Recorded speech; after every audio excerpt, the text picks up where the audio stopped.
So we're going to take about 30 minutes on the presentation, and then we'll do about 30 minutes or so of questions. So today, what I want to share with you is a system that we created designed to help federal contractors build out their federal division, and something that I've been able to help small businesses like yourself use to take them from essentially zero, right? But a lot of people are around 50,000 a year to $5 million plus a year. And so we're going to show you that system, what it looks like today. Like this particular individual. So when I started my YouTube channel in 2017, about a year into my journey, someone reached out to me and said, "Hey, Eric, I've been in government contracting now for 3 years. I have not been successful. I have my 8A certification. And I was wondering if you could help me. I saw some of your videos online."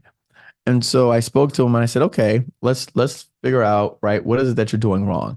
And the first thing that we did was we said, "Okay, let's look at the clients, the customers who are buying the services that you want to sell, where they're at, and let's have a conversation with them."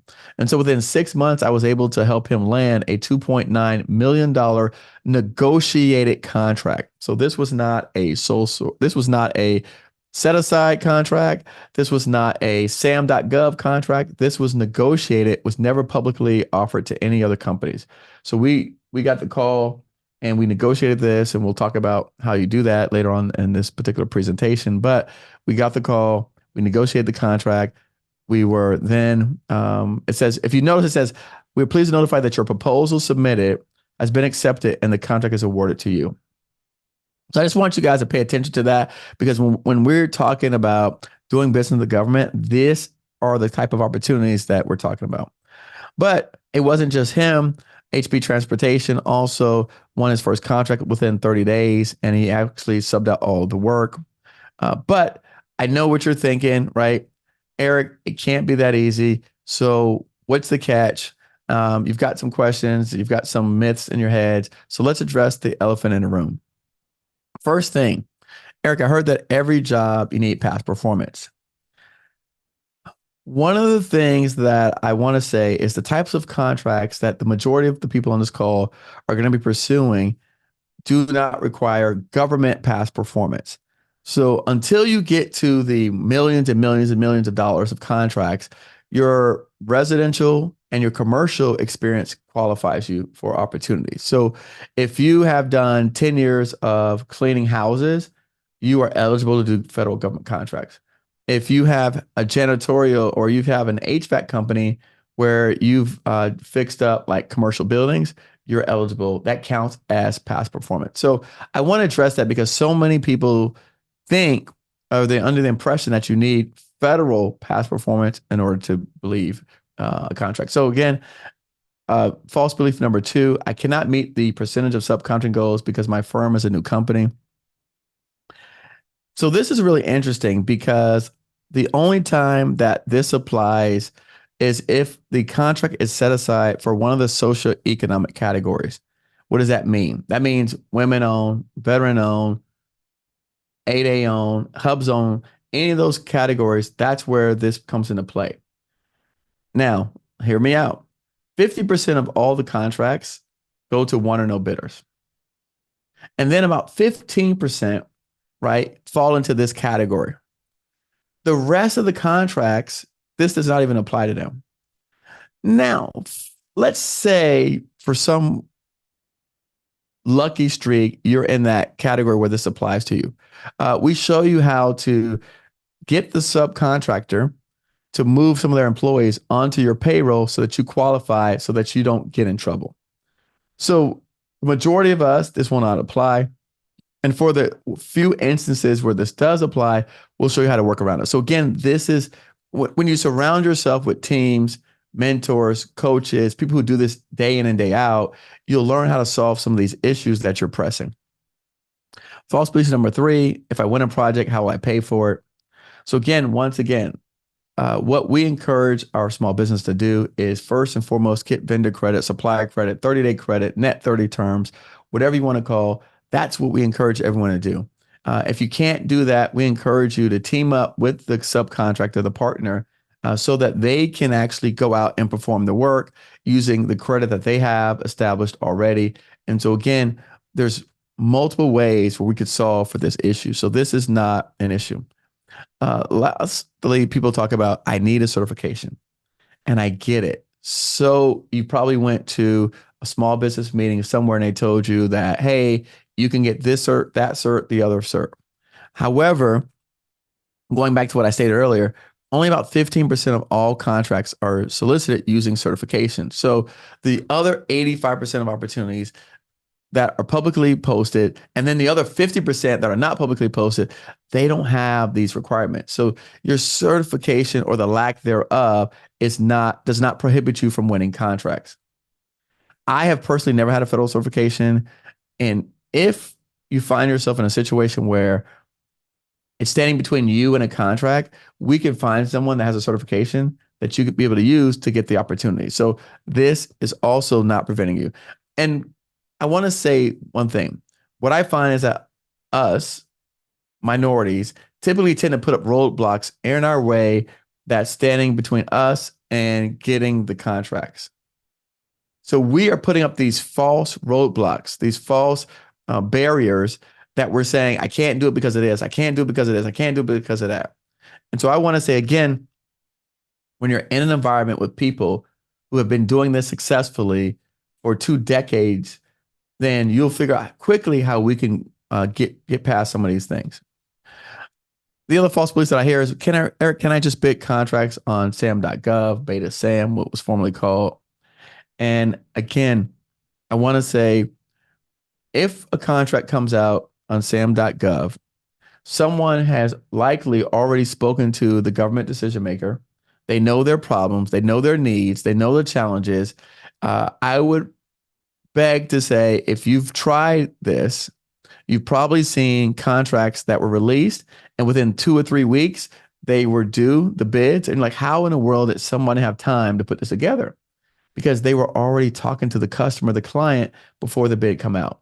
What we like to do is shape the opportunities. So if we can't get them negotiated, if I can't get them sole source, then I like to shape them for me. So even though they're publicly posted, they're still designed for a very small, particular group of people, which I'm in that group, who can respond to the opportunity and meet all the qualifications. So what happens is you spend a lot more time and energy unsuccessfully trying to do this than you could if you just learned the proper way. And that's what we're going to talk about today.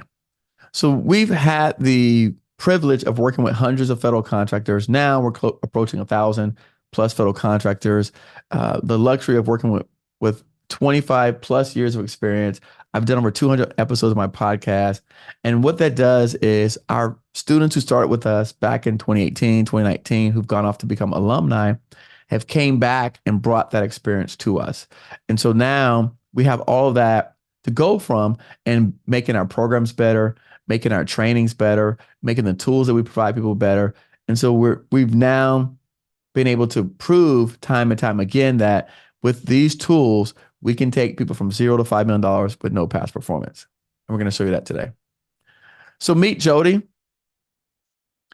Jody signed up with our program August the 1st. And then within about 15 days, he sent an email saying he needed a reference from me for a potential subcontracting client as a consultant. And so you'll notice that we interchange these words. So don't get caught up in the words. And again, ask your questions, please, to Brandon, put in the chat so that when we finish, we can answer it. So if I'm talking and you're confused, just go ahead and answer the question, ask it in the chat, and we'll go ahead and deal with it after the fact. So Jody reached out to me and said, hey, Eric, can you give me a reference letter? I'm dealing with this person who wants to make sure I'm legitimate, and I have no problem giving a reference letter. And even for some of my students, we've actually called and spoken to the CEOs of the firms that they were representing as consultants. And so I did that for Jody. And then within 4 days, this $12 million a year company signed up and agreed via contract that they would allow Jody to represent them in the federal marketplace. Remember, he signed up on August the 1st. This is 19 days later. Now, the same day, this is because this is critical to the experience. They could not agree on the price. So the guy wanted 5% of profit. We teach 5% of revenue or 25% of profit. So they didn't agree on a price. I told Jody, hey, look, this is the numbers. This is what it takes to make this work. So he said, you know what, Eric, forget that guy. He wants to do it, but we can't come to agreement on price. He finds another client and he says that the program taught him how to get clients and market to the right people. So now he's looking at, okay, I want to put together a proposal. So he's on a second client in 15 days. Um, some more time goes by, a couple of weeks, and he says, Eric, how do I reach out to IDIQ holders? And for those who are on this call, IDIQ is indefinite delivery, indefinite quantity. But more importantly, these are 5 and 10-year contract vehicles that companies get on to go into a smaller pool of people to bid these projects. Again, any questions, just put in the chat. So Jody does that. He's like, hey, I want to start soliciting to some of these companies that are not taking advantage of being on these government contract vehicles. We show him how to do that. And then on the 13th, 8 days later, he sends out this long email saying that the program doesn't work. He's having problems. He wants to switch to selling products. And he starts telling me he's called every plumber in San Diego and he's out of options and he's doubting if it works. So I hop on a call with him and I said, Jody, listen, the program works. It's not the program, it's you.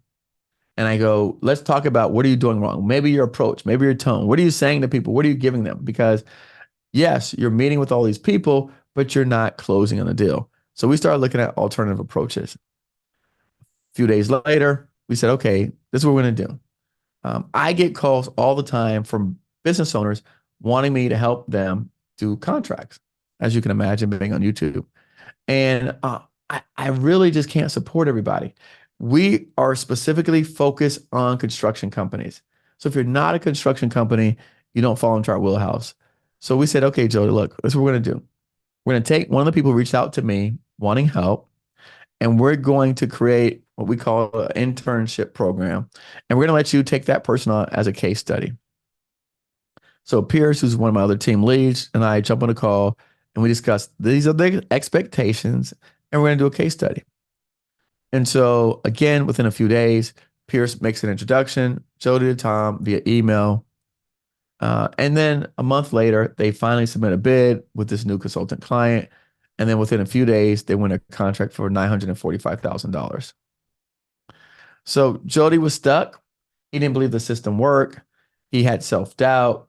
We went back in, talked to him about the process, got him right, got him with someone who was hungry that wanted this opportunity. And then within 4 months, he was able to land a $900,000 contract, of which, again, based on our agreements, he gets 5% of revenue or 25% of the profit. Now, you might be wondering, this sounds great and all, but does it work for other companies? Sherry Edmonds set up her LLC August 22nd, submitted her first quote September 22nd, and was awarded a contract October 27th.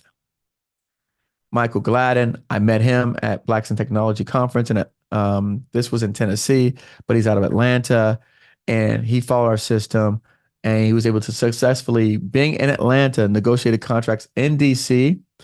These were IT contracts. As you can see, he's a network architect. And so I met him, followed the process. He was negotiating a contract. And this was just a few months ago and back in September. And then Shannon Page Overland. Hey, Eric, I won my first contract, 10-month deal. Oh my gosh, heart is racing. You all, everything you told me. So with that in mind, let me introduce you to the system that we've been able to help other small businesses get these kind of results. And the first thing that we do, I want to talk about, is the target market analysis report. This is so critical to me because if you go back to that $2.9 million contract, the very first thing that I do, and so it took me, say, 6 months to win that contract, right? Or negotiate that proposal to a contract. 3 months of that I spent doing the research to determine the ideal customer. That's why there's a bullseye on the screen, because what we want you to do is hone in on your ideal client. Who buys what you sell? How do they buy it? Where do they buy it? How often they buy it? And these are the people that we want you talking to. So we were able to do that right off the gate. Took us about 3 months. And then 3 months later, we were negotiating a contract. when in doing the negotiations and doing all the market and the research and the outreach, I actually captured all that information. So when I was making phone calls, I was recording them. I put that into the secret vault. My templates, I've got those. I put them into the secret vault. When I send out capability statements, I got those. They're in the secret vault. The emails that I sent, they're in here as well. So everything that I did to help that customer land at 2.9 million contracts, we put it in here for people to see, to witness what was that process like, right? So now you can go along the journey with me, seeing what I did step by step. We took the steps and we put it into what we call the blueprint to $100 an hour consultant. At the time, they were paying me on retainer $200 an hour, right? 10 hours a week, which is about $2,000 a week. By the way, when you go on retainer like that, that doesn't mean that you have to do 10 hours of work. That means that they have access to you for up to that time. Now, again, like a lot of you guys, I've never been on retainer before, so I didn't know that. I thought I had to do 10 hours of work. No, it meant that they had access to you or your services up to 10 hours. At some point, once I started delivering, I was still receiving the retainage and not having to actually do physical work. In fact, I think I went 8 or 9 months without doing any work and still kept getting my $2,000 a week.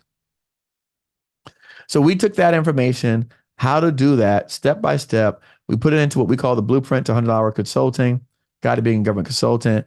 We did a 10-week program that's going to help people fast track their journey in this arena. And at the end of the day, if you do all the tests and exams, you'll be awarded a certificate. So Govcon Grow Lab. What I realized is that if you are a one-man band, you're operating by yourself, you probably don't have a lot of people to talk to about this. So when you're going along your journey and you're thinking like, I need some people to help me, like just motivation, right? Think about if you've got a diet plan. It's a lot easier when you work with somebody. If you're exercising, again, a lot easier if you do it in groups than do it by yourself. So what we did was I realized that, and so we create this Grow Lab, which is weekly live sessions. We do 3 times a month where we help answer your questions about the technical aspects of doing this business. And so you'll have access to our previously recorded sessions. But in addition to that, we're going to support you for the next year. And so we want to be able to give you that support so that you can be successful when you're running into roadblocks and problems. You can jump on, talk to a coach, and help them answer those questions. And then the Federal Contracting Academy. This is essentially all of my cumulative experience since 2017, cumulative documents that we've curated. So what I did was I said, okay, what did I do to get to where I'm at? And so when we built this is now, we're on the 4th version. A lot of the students that you see, the alumni, were on version 1, version 2. Some of them were version 3. So we've taken and created specific programs for 8A. How do you navigate the 8A process? How do you navigate an 8A company? What are specific things that only apply to 8A companies? Proposal writing. What do you need to do to write a proposal successfully? If you're estimating, what do you need to do to estimate properly? Where are some of the resources you can go to make sure you're doing the right? So we've taken all of these different sections and we bundled together to create what we call the Federal Contract Academy. Each particular course has probably 8 or 9 modules, 10 lessons. So it's a lot of material to go through. However, we call it an academy because you only go through the stuff that you need at the time. So we want to make sure that I didn't want to leave anything out so that you're like, oh, you taught me how to win the contract, but now that I've won it, I'm not sure what to do next. So we didn't leave any stones unturned. We didn't spare an expense. So now going back, target market analysis report, 20 contacts with federal decision makers who buy your products and services. That's a $10,000 value. We have customers right now where we've priced out over $100,000 to do similar type of reports that we do there. Now, for those people who have a business and you're successful at your business, meaning that, hey, Eric, I've been in business for a couple years. I know my business. I just need you to tell me who are the people that I should be calling to buy services from, right? So which offices? So people will say, Eric, I want to talk to Department of Defense. Department of Defense is humongous. I don't know. There's probably, I don't know, 400,000 employees. So you can't just say, I want to target Department of Defense. So you got to get laser beam focus. So if you have a small business and you're running that small business, you know how to run your business because I don't know how to run your business. You know your pricing, you have customers, you have a history, then the target market analysis report will help you to be able to get 20 decision makers to expedite that. So if you've got more money than time, this is for you. And so with that, there's one-time fee, lifetime access, and we'll give you 20 contacts with federal decision makers. Now, if for whatever reason we don't give you the 20 contacts from federal decision makers, you get a full refund. By the way, we sign a contract, so it's all black and white. You don't have to take my word for it. It's all black and white. So the worst case scenario is you get a full refund. Best case scenario, you get access to decision makers who can help you win large multi-year contracts with the biggest customer in the world. So with that in mind, let's go over it real quick. Target market analysis report, you get the Govcon secret vault, blueprint to $100 hour consulting, the Grow Lab, Federal Contract Academy, and your target market report, a value of $25K. That $2.9 million contract that I showed you, the owner made over $500,000. Mind you, remember, we talked about what my fee is as a consultant. So $24,000 is a blip of an investment to get back $500,000 in return. But we're not going to stop there. Because what I realized is there's some other things, tools that people need to be successful. So the action plan journal, what I've done is as I'm helping these customers, I keep a track of certain activities that I do for each customer, and I document that. And so I took all of those activities that I do, put it into a guide to help you have a plan for how you're going to help support these customers and clients. Make sense? Federal Help Center. We realize that sometimes you need help right away. Other times you just need a community of people that you can talk through some issues. So this platform, if you're not already on it, federalhelpcenter.com, right now, it's full and open access to everyone. However, we're going to go to a membership model, subscription basis. But on here, we give you a community. We do trainings. We have 25 coaches. We're aiming to get 300 coaches on here. And they will be teaching other aspects of doing business with government that are specific to maybe your needs. So included with that is 1 year free access to the Federal Help Center. And then the last bonus, 2 capability statements. I cannot tell you how many times I've seen people have horrible, horrible, horrible capability statements. And a lot of times people say the government didn't call me back.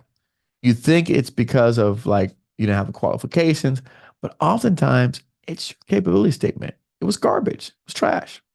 So no one called you back because the truth is it really, you didn't show or demonstrate, right, based on your external appearance, not based on your capacity, right? Before people know the inside, they see the outside. So if your outside looks trash and garbage, then that's what they're judging you on. They probably already tuned out to hearing how smart you were, intelligent you are, the solutions you had, because when they saw that, they were tuned out. So we want to make sure that you have access to capability statements that we've seen successful businesses use and operate from, and you have that available. So again, under target market analysis report includes the vault, the blueprint, Grow Lab, Academy, the actual report itself, and then the 3 bonuses. So again, a $26,000 value, which is really, it's pretty much nothing when in comparison to the type of opportunities you're going after. So again, I want to present that because for those people who have a business and that want to grow in this marketplace. We've learned what does it take and what you need. And so we have the team members to do it. By the way, I just want to clarify something else. The same reports that we give you are my same team members who run my market research team. They're the same reports they give to me. So the same information that we're providing for you is the same information that I use to consult with companies that do 100, 200, $300 million. So again, a one-time fee of $5,000 plus $1,000 setup contacts. However, for this month, for $5,000, we'll waive the $1,000 setup fee. Plus, we'll give you access to all the things on there. Now, you're saying, Eric, listen, yes, I have a business. My business is growing, but we're not at that level yet. Not a problem.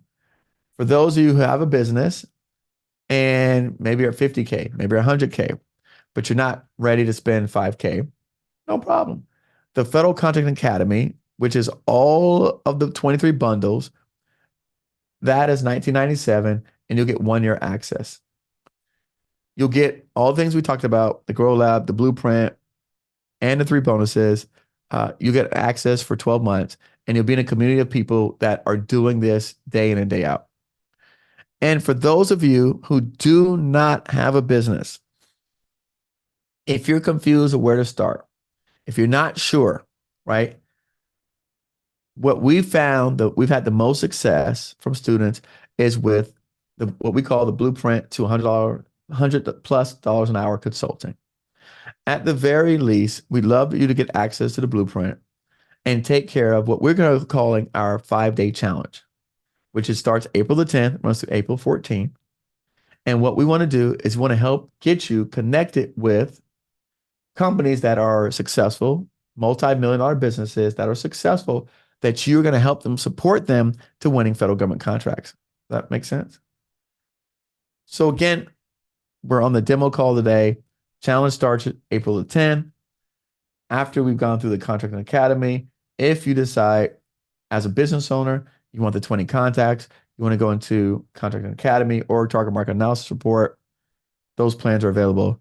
I think Brandon has already dropped the link on the screen, and now we're going to open up for questions. All right. So the first question I see right here is by Rhiannon. And Rhiannon is saying is regarding the company that was 8A certified, what was that company doing wrong or unsuccessfully, which prevented them from getting contracts? Great question. So what happens is a lot of times people that get into the 8A program think that when you get your 8A certification, the government's going to call you.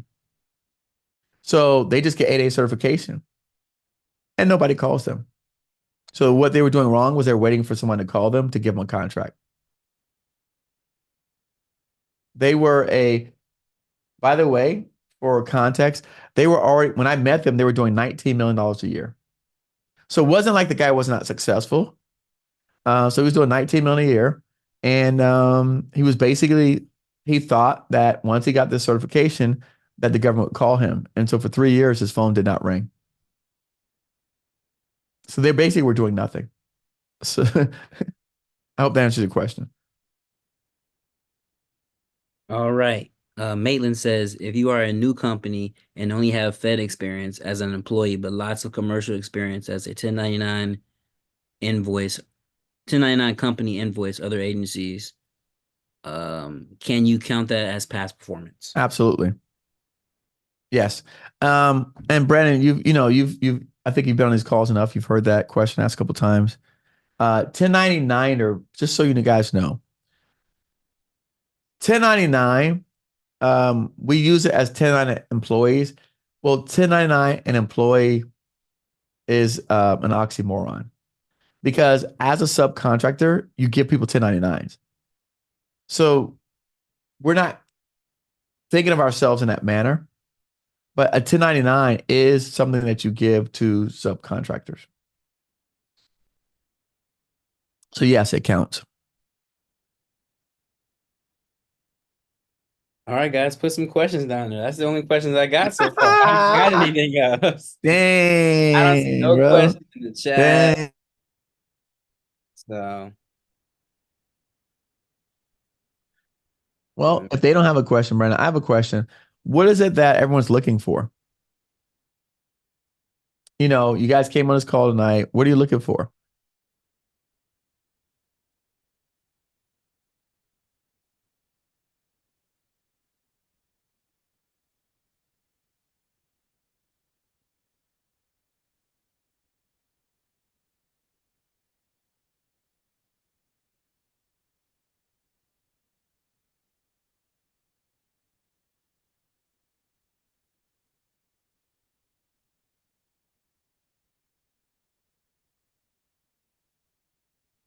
You guys can talk. You don't have to. You don't have to put it in the chat. You guys can. That's all right, right? You can read it off. They want you to read it. They like your soothing voice. Malin says how to make the leap from commercial to Fed. Okay. That's And that's so Maitland, you're primed up for Contract Academy. It's Because Madeline. I'm sorry. I'll speak. It's no, Madeline. hey, listen, it's okay. I don't mind. I'm not. Hey, I don't mind. But go ahead. That's what Brandon set up in Zoom, not webinar, because he did want the engagement. Okay. But yes, I trying to make the leap from commercial. I have had my consultancy for a while, and I tend to go through larger agencies who've gone through the procurement process with these organizations like Microsoft or Amazon or KPMG, things like that. And so, I come in, I do the work, but my company invoices them for the time spent on the Perfect. projects. That's perfect. So if I were to count that as past performance, my question is, if I know I did work for a year and a half for Microsoft, but I was my organization was hired by Acquient and I 1099, do I count that past performance as work for Acquient, or can I say I've done work for Microsoft? No, I would say Ackman. Okay, Microsoft is that's a stretch. clarification. Yeah, I mean, like I said, I'm actually I working mean, for Microsoft. yeah, listen, Microsoft is the customer. Yes, Ackman is the prime. yes. So I would put in my past performance, right? You have a customer and you have a Mm-hmm. prime. So I put Microsoft as the customer and then Ackman is the prime. Okay. But now let me ask you this question. Mm-hmm. Was Microsoft hired by the government? Was this on a government project or was it a commercial project? Commercial project. The Okay, okay, majority of okay. my All right, all right, experience okay. is commercial. No, no, I was just saying because if it was government, I would put the government as the ultimate customer. Does that make sense? Like if you were third Mm-hmm. tier. But Mm-hmm. no, Yeah, so Microsoft is that a makes sense. customer and then Ackman is the prime. That makes sense. And Yeah. and when you say like, I know you say like building relationships. Like even though, for the Fed work I've done, technically I was an employee, part-time contract employee, but the client, the core for like the Office of the Inspector General, the people I work with, they are contacting me personally now, and looking for work for me. Is that what you're saying? When you start networking and building those kind of Correct. relationships, and Correct. that's where I could get, and not Correct. having prime experience directly with the Correct. government. That's how I can Correct. kind of attract soldiers. Exactly. That's Great. exactly what you're doing. Okay. That's listen, most of my podcast guests, that's how they did it. They were working on a contract as a sub, as a 1099er, and the boss or the company was not delivering excellence. And Mm-hmm. so they basically kept complaining about like, I could think of one story in particular where she was saying, "Hey, look, we're doing like they were doing logistics, which is like moving furniture inside the Pentagon." And her boss would take off on the weekends, but that was when they like most of their work was on the weekends because nobody was there.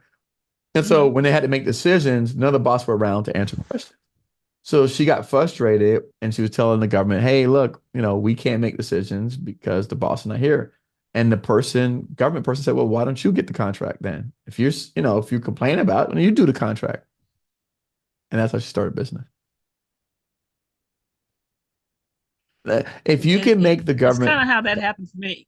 see, there you go. Yeah, because I was brought in because the company had this federal contract and they were not performing.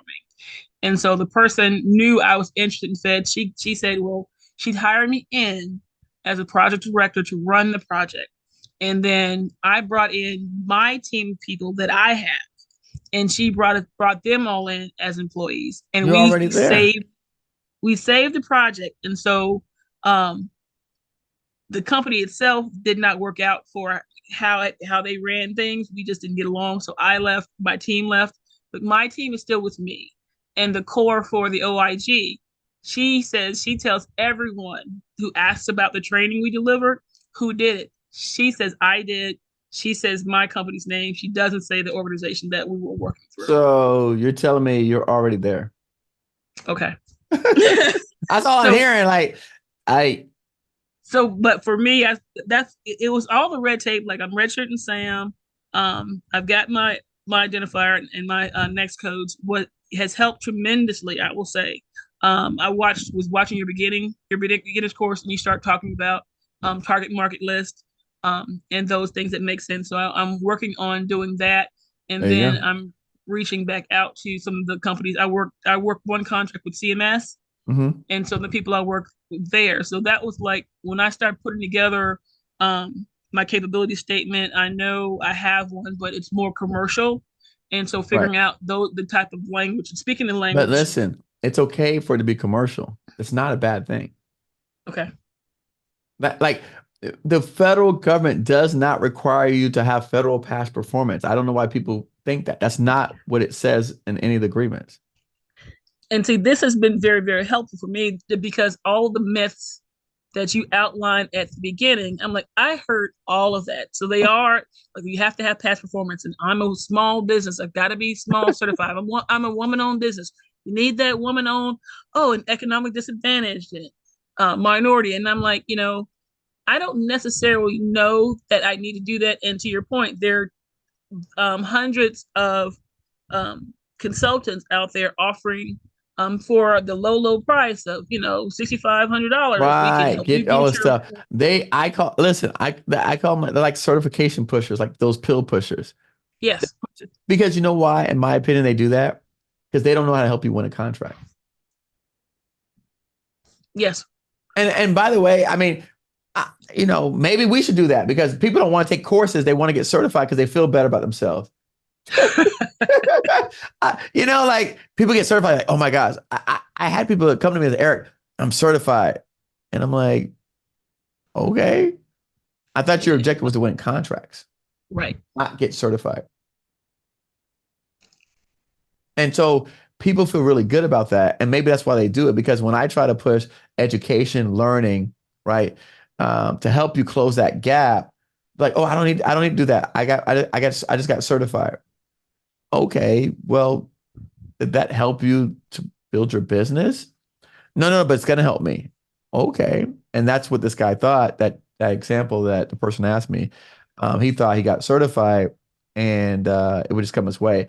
And I have friends that are successful um, doing 15 million a year, and they still think, or not anymore, they've changed it, but they thought that if we do good work, people would recognize us and give us more work.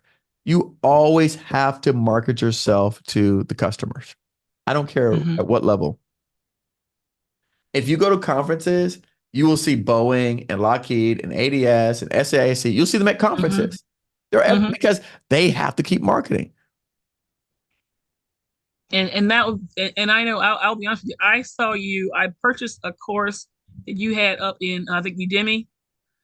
And Uh, Udemy. uh Oh, yeah, Udemy. Udemy. Yeah. Udemy. Okay, Yeah. yeah. Mm-hmm. Yep, yep, So yep. I purchased that course, which took me to find you on LinkedIn, and then you did a live on LinkedIn, which showed you can send me the link to join FedGov, the FedCon one with the Yep, beginner course, yep. and that's kind of how. But what I really really appreciate is it is an education thing because you don't know what you don't know, and I'm just telling.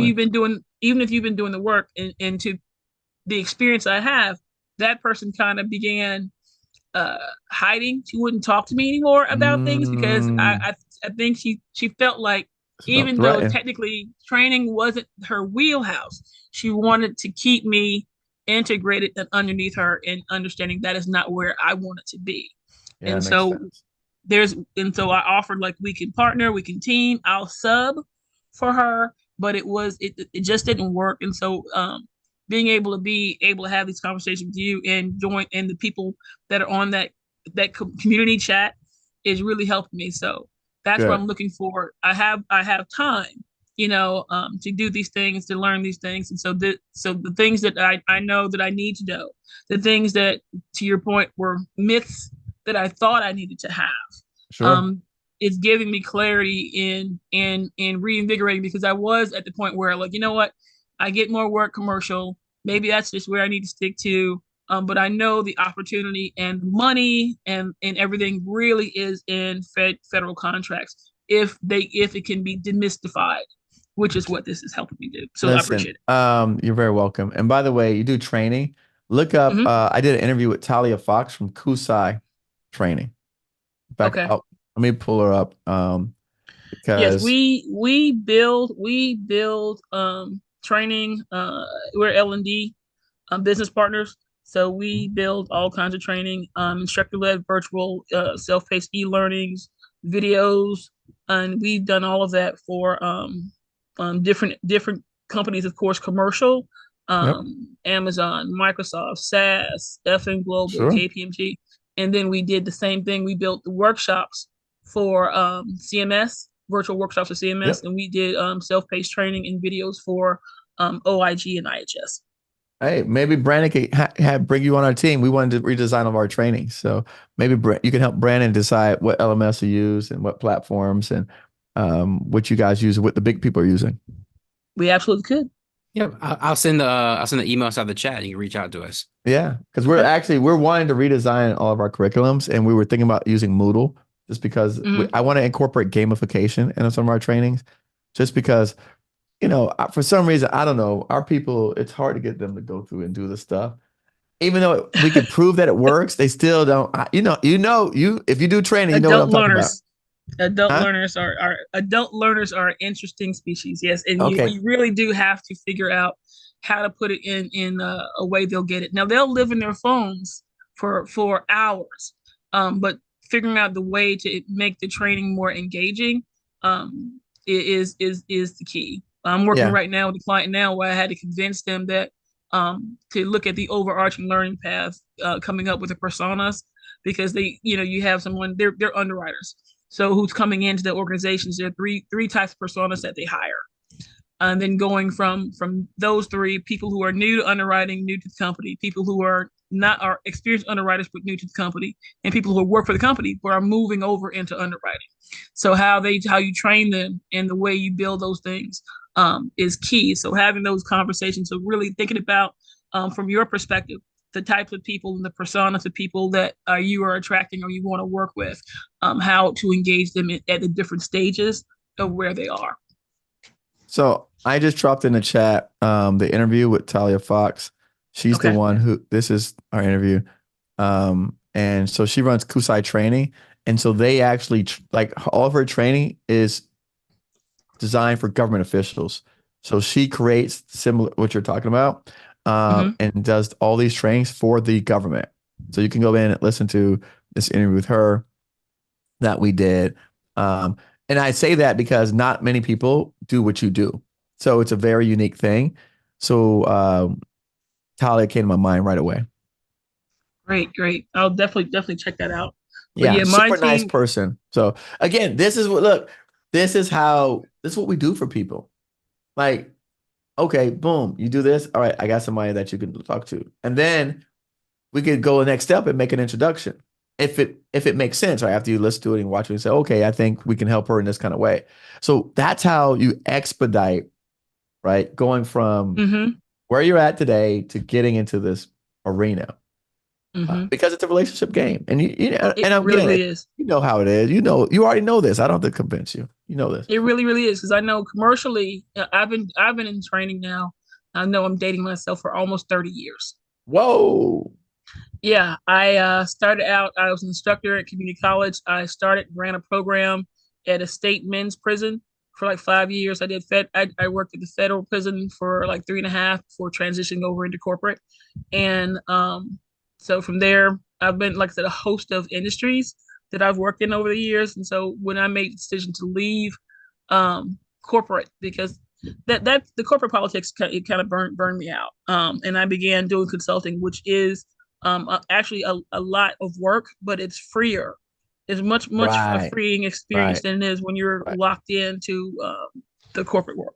And so, a lot of people that know me and what I do, I know you mentioned one of the other podcasts, people are introverts. I am actually an introvert. Most people who know me don't believe it, but I actually am. And Okay. so I speak to a lot of people, and people come to me for advice, and I hear things I've said and I've talked and being broadcast on their YouTube channels or at their conference speeches and things like that. And so it's good that way. But for me, I just prefer doing the L&D side, managing the projects, managing the stakeholders, building the content, and developing those types of things. That's Nice. where I like where my sweet space is at this point, rather than We, having to be out there broadcasting. so we want to actually take some of our trainings and turn it into workforce trainings for jobs and to Mhm. support the defense sector. So that's something that we're looking at doing now that we want to do more of. So again, I would be interested in talking to you if that's any areas where you can help us. Yeah, absolutely. I know my team, the team that I have with me, we are very well versed. I've got three PhDs and a Six Sigma Green Belt on Mm, there. And right now I have a LMS that I've purchased that I'm working to get stood up. yep. And then actually I have two. One is LearnDash, which is a good Yeah, I know LMS LearnDash. for, yeah. Yep. And then I have Master Study as we branch off and think about. I have a couple of facilitators in mind, and we can set those up to do virtual workshops and virtual IoTs. So you were gonna But before I really cut you off, you're gonna say yeah, LearnDash is good for what? hosting e-learning, self-paced courses, large licenses, so you can Mm, really a lot of people can log in at a time. Because I know, doing research, target market list, I know that there's there's a demand for off-the-shelf training from the right. federal government, and they want access to things that already exist, and so you just Yep. need to have a system big and large enough to support. One Sure. thing I know, you have your website that you host your business website, and then you would need a sub or a secondary website and run your LMS through a secondary website just to make sure your hosting agency can maintain the traffic. So there are Makes things sense. that go along with that. But absolutely. Makes sense. I love it. Mhm. All right. Who else? All right. Rhiannon said to start as a because you said what are you looking for? So she said to start as a consultant and move towards being a prime. That's a great strategy. That's a great strategy. In fact, that's what we're just talking about right now. Um, essentially, Maitland came in and helped this company stand back up. They were failing on a project. Maitland, if you guys listen to the story, she came and helped save them from a project. And then the government was so proud of the work that she did that they start recommending her. And now I can talk to her about going in and being an actual prime with the client. So this is a huge opportunity for you guys. Keep this in mind also. When you're a consultant and you're out here, having someone that you represent that's whatever, a $5 million, it depends on the industry, but having a multi-million company that you're calling upon the government agencies with gives you a lot of power that you don't currently have now. And what that allows you to do is build a relationship with these people. So even if you don't get a contract through consulting, you will get a chance to meet decision makers who can in turn help you become a prime contractor later on. A lot of times, the people that I like, even today, that Tavares company, the people who gave me the contract know me. They don't know the owner. They don't know Mr. Tavares. They know me because they call my phone. Hey, Eric, blah, blah, blah. So even though that contract, I think was in 2018, 2019, I am still working today with the same government customer. Tavares is now out of the 8A program because remember, they were already in year 3. So I think maybe they have 1 year left, whatever. So they're out. I took a new consultant client to that same customer, and we're now getting projects because I maintain the relationship. Randy, who works for me now, who does all of our BD for our BD company, she was getting relationships with the FAA for a customer. even when she split from the customer, it was you own like I don't you guys realize this that you own the relationship. So she was able to then bring somebody else new who was hungrier, who wanted it to the table, and the FAA gave them contracts because they don't care like who's getting the contract. They just want people that could get the work done. And so if you come to them and say, hey, yes, they can get the work done, they trust you because they have a relationship with you. So I want to say that. All right, Matthew says, what is the vetting process for prime and subs when it comes to taxes before being awarded the contract? There's no vetting process on taxes. Maybe he's thinking about something different.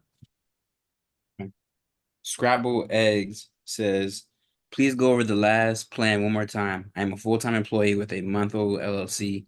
Other than the beginner's course on Mighty Networks, what else do I need to prep for April? Well, that you just need Blueprint. that. Yeah, blueprint. Exactly. Blueprint.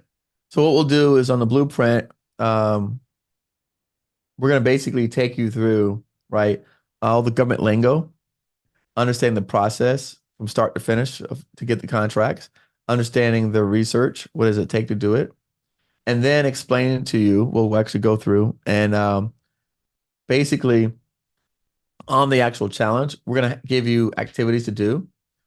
But the reason why we want you to go through the training is because when you're talking to people, you want to sound intelligent, right? We want you to be confident. We want you to be able to show that you can help them. Keep this in mind. Most business owners in America started out because they were good at operator. So a bakery person starts a bakery because they're good at cooking. A person, good at baking. Someone starts a restaurant because they're good at cooking. A person starts an engineering firm because they're a good engineer. A person starts a pool company because they're a good pool guy. So most businesses were founded by people who were operators. So if you take that and we extract that out, extrapolate it out to all the small businesses that are in these programs, the owner was really good at his task, whatever that may be. That doesn't make them good at sales, business development, scaling, growth, HR, managing people, and so what is not. And what I've learned since the 2017 I've been doing this is that if you can come in and demonstrate your value in helping them to be able to do that, people will pay you a lot of money. That's why there's consultants all across the world. I pay consultants. I've always paid consultants because they help me expedite whatever objective I'm trying to get to. So the whole consulting practice is very standard in America. I haven't been outside America, so I don't know. But this is a standard thing that people understand that, hey, I'm going to pay this person to help me do something that I don't have the time to do or learn. And so the value that they're bringing is worth more than the money I'm going to pay them. So what we want to do is we want you, when you are getting ready to start working with some of these people, we want you to be able to articulate your knowledge, demonstrate your knowledge so that you can convince them to want to even work with you. And that's basically what the last program is. And that's what we prepare people to do. So let me go over one other thing. You do not have to know how they run their business because nothing that we talk about or that we care about is how they write proposals, how they estimate the numbers. Because as a consultant, our goal is to get them in front of the government agencies and the customers using free resources and free tools. So the only thing you're going to be putting in there is your sweat equity and your time. That's it. So you don't have to know computer science, technology, construction. You ain't got to know none of that stuff because what we're teaching you is how to market to the government.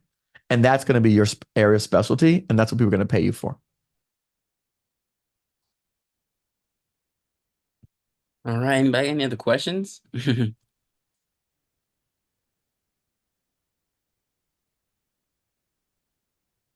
on YouTube, Brandon?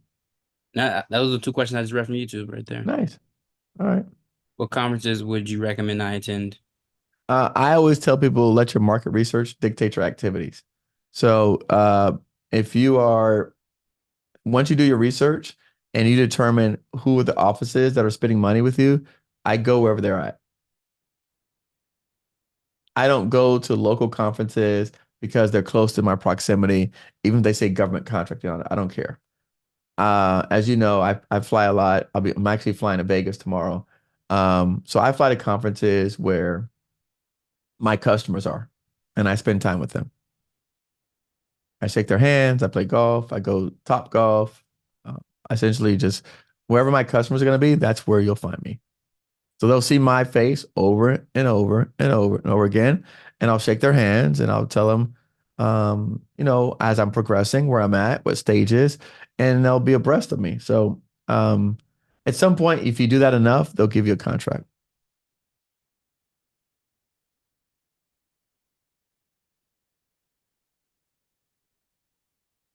Let's see. Sabrina Butler said, if you owned 40 acres of land, where would I find government contracts to build an affordable housing for community? So the government has contracts to do stuff that the government needs. So I do not know that the federal government builds affordable housing on other people's land. So again, we teach you how to basically market your services like what they buy, what they sell, right? So you can't make them buy something that you want them to buy. If they don't buy that, you can't force them to buy that. What you're trying to do is the reverse. You're saying, hey, I got this. Now buy this from me. So you have to first establish if they do that. I don't know that the federal government does that. I know that state governments do affordable housing. I don't know that the federal government buys affordable housing, right? So you would have to, well, I mean, I would start off with the housing department is where I would start. Because that's what it stands for, right? Department of Housing. However, keep this in mind because I happen to have real estate. The U.S. Department of Agriculture also buys housing that's related to farmland. So you might want to go. I would start with housing and the U.S. Department of Agriculture. Those are two places I would start. But for everyone on here, all research, I start with FPDS and USA Spending. Those are the two websites that I use, FPDS and USA Spending.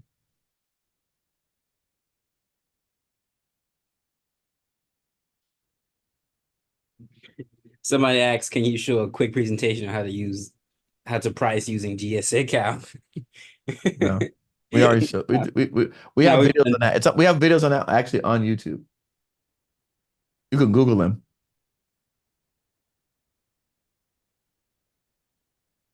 All right. And we have them in the Contract Academy. But yes, we have them on YouTube. Most of the things that you guys want are on YouTube. People just don't search for them. Most of us, we watch the videos that YouTube recommends. We're not actually searching. So you search for one thing and then you stop. But I mean, I guarantee you have a GSA Calc video somewhere because we talked about this publicly. How else would you know that we talked about it if we didn't have it? Does that make sense, Brandon? Like, how did he know that I talk about that if he ain't seen it somewhere? No, I understand. Yep. I don't see any other questions. Let's see. Anybody got questions? Hey man, I Well, got look. Hey, my people here. We had a party. I got some ribs in here. I'm straight. all right then. Well, all right, everyone. Well, You put in there, Brandon, the email, so you guys know how to call us, reach us if you have any questions. And we'll be doing this until